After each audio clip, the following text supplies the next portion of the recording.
नमस्कार दोस्तों, आपका बहुत बहुत स्वागत है हमारे चैनल तेरी मेरी कहानियाँ में।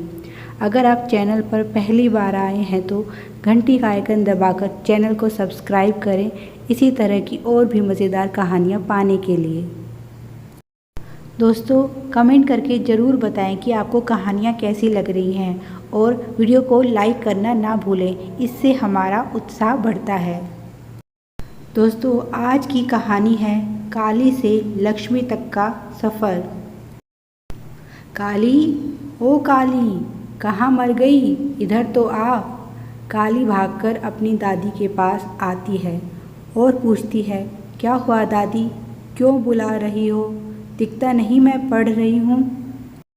दादी गुस्से से कहती है, हाँ, पढ़कर तो तू बड़ी कलेक्टर बनेगी। जाकर पानी भर ला।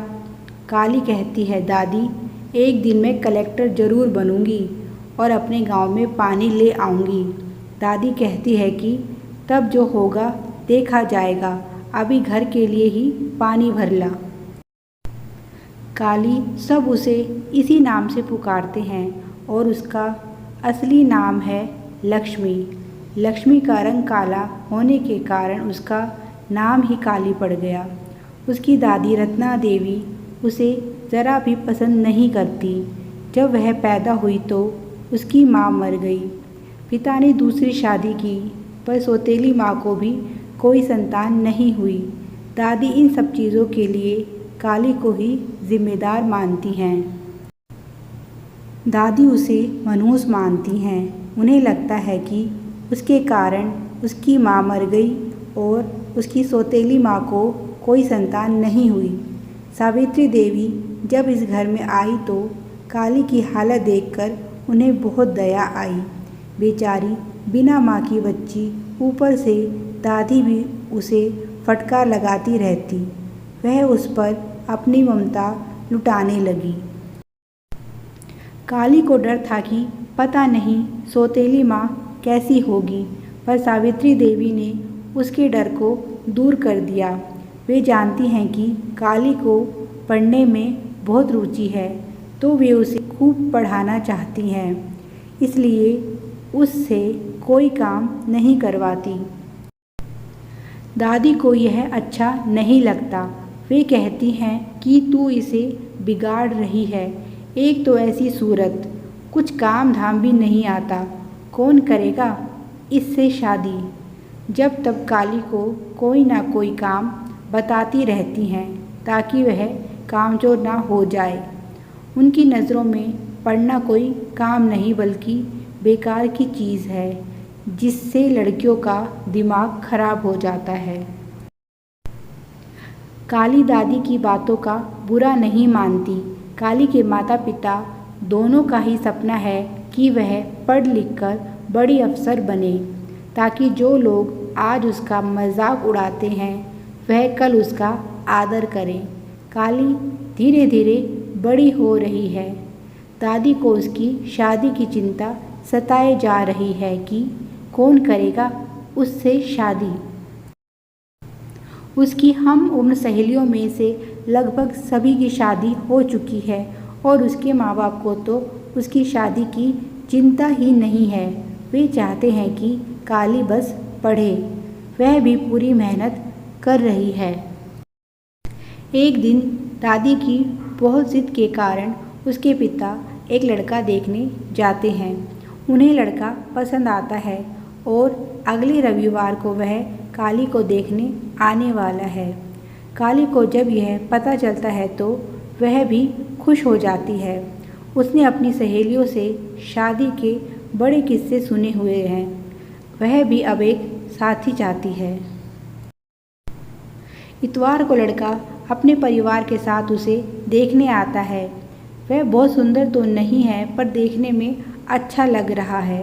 थोड़ी देर बाद काली को चाय के साथ बुलाया जाता है। उसे देखते ही लड़के की माँ खड़ी हो जाती है और कहती है कि यह क्या मजाक है, ऐसी लड़की के साथ हम अपने लड़के की शादी नहीं करेंगे।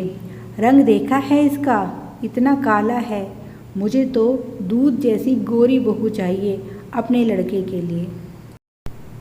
यह सुनकर उसकी दादी कहती है कि रंग का क्या है, वह तो 2-4 दिन ही दिखेगा और शादी के बाद निखर आएगा। आप तो यह बताइए कि आपको दहेज में क्या क्या चाहिए। हमारी इकलौती लड़की है, सब कुछ इसी का है। यह सुनकर लड़के की माँ खुश हो जाती है और कहती है, अम्मा जी, अगर लड़की सुंदर ना हो तो दहेज थोड़ा बढ़ जाता है, यह तो आप जानती ही हैं। हमें ज़्यादा लालच तो नहीं है, पर दुनिया कहेगी कैसी बहू लाई है, तो कम से कम दहेज तो अच्छा हो। बहू दिखाने लायक ना हो तो दहेज ही दिखा देंगे। ज़्यादा कुछ नहीं, बस 20 तोला सोना, 5 लाख नगद और एक कार ही दे दीजिए। बाकी घर गृहस्थी का सारा सामान तो आप अपनी बेटी को दे ही देंगे। यह सुनकर सावित्री जी को गुस्सा आ जाता है। वे कहती हैं कि अभी तो कह रही थी कि आपको दूध जैसी गोरी बहू चाहिए और दहेज के आगे रंग कहाँ गया। यह सुनकर लड़के की माँ तुनक कर कहती है कि हम तो कुछ नहीं मांग रहे, बस बता रहे हैं कि ऐसी लड़की के लिए कम से कम इतना दहेज तो देना ही पड़ेगा, बाकी आपकी मर्ज़ी। काली के पिता कहते हैं कि बहन जी, आपका बहुत बहुत धन्यवाद कि आपने हमारी बेटी की कीमत बता दी। अब आप लोग यहाँ से जा सकते हैं। वे लोग चले जाते हैं। काली भी बहुत दुखी होती है। उसकी दादी उसे फिर से कोसने लगती है और उसके माता पिता को डांटने लगती है कि यह क्या किया तुमने।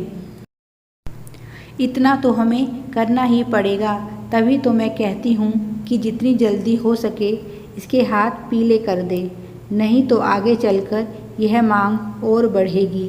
उसके माता पिता फैसला करते हैं कि वह अपनी बेटी को किसी दहेज लोभी के घर नहीं जाने देंगे। वह कहते हैं कि हमारी बेटी इस लायक बनेगी कि वह लड़कों की कीमत लगा सके, ना कि कोई उसकी कीमत लगाए। उनकी बातों से काली को भी बहुत हिम्मत मिलती है। अब उसका एक ही लक्ष्य है, कलेक्टर बनना। वह दिन रात मेहनत करती है और 3 साल के बाद आखिरकार वह दिन भी आता है जब वह कलेक्टर बनकर गांव में आती है। आज उसके चेहरे पर आत्मविश्वास और कामयाबी की चमक है। उसके माता पिता को भी आज अपनी लक्ष्मी पर गर्व है। आज सभी उसे लक्ष्मी जी कह रहे हैं। काली नाम को तो सब भूल गए हैं। आज तो दादी की आंखों में भी खुशी के आंसू हैं और वे पहली बार उसकी बड़ाई कर रही हैं। Please like, share and subscribe. Thanks for watching.